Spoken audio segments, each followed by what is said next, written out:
Around 330 BCE, many deaths were witnessed in the ancient Roman Republic. Many thought it was another plague outbreak. The city, after every few years, had dealt with plague outbreaks. This time around, however, it seemed to kill overwhelmingly more men than women. In this video, I tell you how Livy describes this incident, how it turned out to be a mass poisoning, and how a group of women was discovered to be behind it. I welcome you to my YouTube channel where I explore ancient texts. The ancient texts I explore in this channel are those that have been around for thousands of years. At the moment, I'm going through From the Founding of the City by Titus Livius or Livy.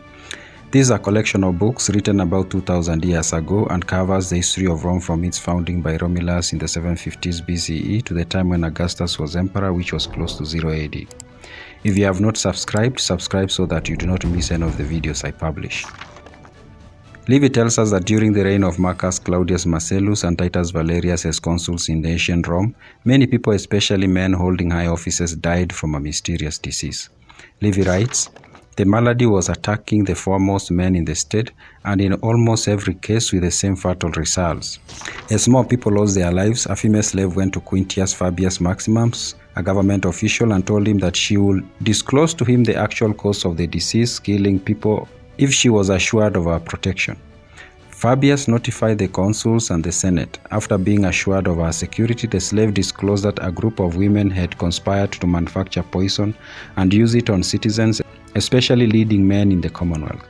Livy tells us that the informant led officials to some of the secret places where the poison was being manufactured, and about 20 women were arrested." Livy writes, "Two of the women, Cornelia and Sergia, both members of patrician houses, claimed that the drugs were medicinal preparations. When confronted with them, the servant who reported them challenged them to drink some, that they might prove she had given false evidence. Probably because they had no other option, the women took the poison and they died." Livy tells us that more women from around the city were arrested through information gathered from their servants. Livy writes, "Their servants were instantly arrested and confessed that a large number of women was involved, out of whom 170 were found guilty." Livy does not tell us the punishment that was meted out to the women who were found guilty of being part of the mass poisoning conspiracy. However, he tells us that religious rituals were performed to cleanse the city.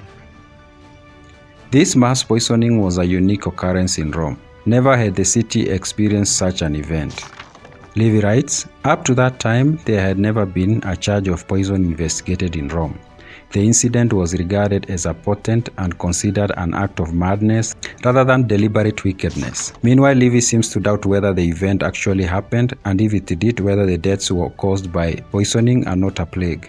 Remember, he was narrating based on what he had collected from documents available over 200 years later.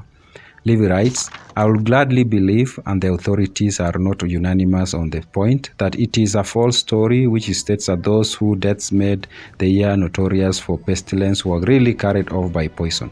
I chose, however, to relate the matter as it has been handed down to avoid appearing to impugn the credit of our authorities." If you found this video interesting, please strike the like button. See you in the next video.